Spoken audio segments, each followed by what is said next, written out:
Our next destination is Santa Cruz.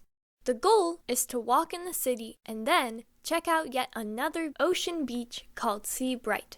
We will park at the place where San Lorenzo River meets the ocean and East Cliff Drive makes a sharp turn east. There is a small parking lot and, if you are lucky, you can park the car facing the ocean and enjoy beautiful views. We are walking along the street towards the harbor and passing a little local museum.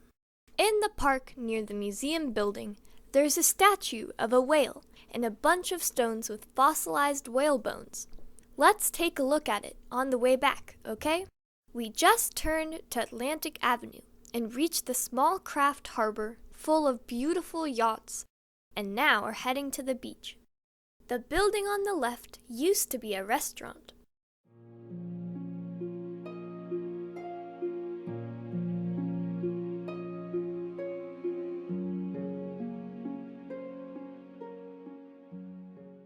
There is a neat lighthouse at the entrance of the harbor.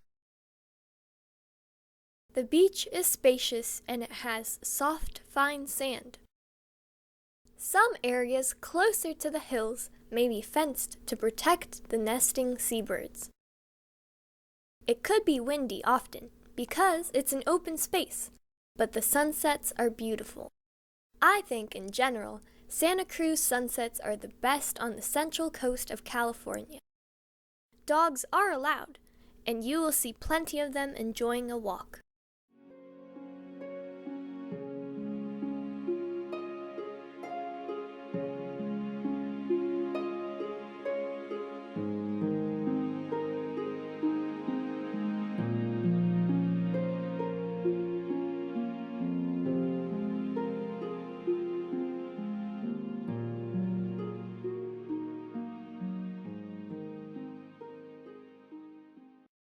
We found huge shells of California mussels.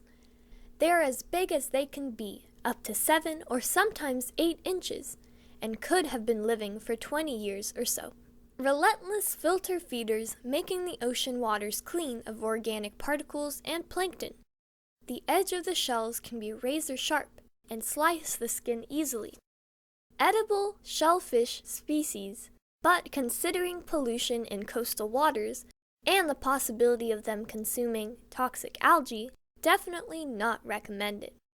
If you want to know more, search for red tide poisoning. We saw crustaceans too. This particular beach, by the way, has a special population of mole crabs, unusually large, with spikes. We also found a large crawfish, which I thought is a freshwater creature, but let's not forget that there is a river nearby. Here is a piece of strange crab. It looks like a sheep or spider crab, although they usually grow much larger. A piece of marine animal bone, likely a sea lion or a seal. And these are fish vertebrae. Look, each of them is different and has a particular set of outgrowth appendages.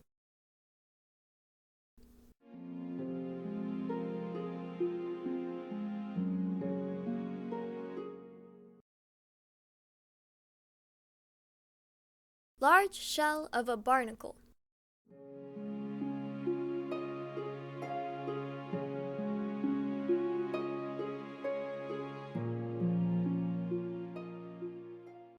The Pittock clams on this beach are also ginormous.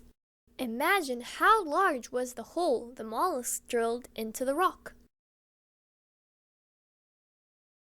A complete but dead and dried chitin, a mollusk with armor plates on the top and a strong mussel foot at the bottom, which it uses to attach itself to rocks with all its suction power. Think about it. The mollusk essentially uses the atmospheric pressure by creating a partial vacuum under its feet, causing the air to press the creature to the rock.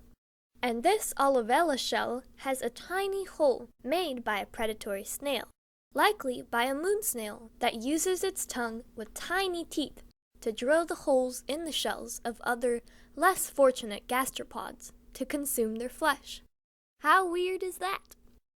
The seabirds are fast runners and quite effective hunters too. This one caught a mole crab. The beach has charcoal pits, large restrooms, and lifeguard cabins, but finding a parking spot could be tough, especially during weekends. So be prepared to walk. Finally, here you go, the life-size sculpture of a whale, and a couple rocks with the fossilized whale bone.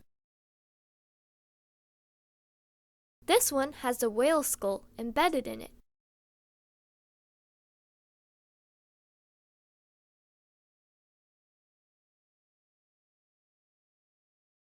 And this one has ribs and vertebrae.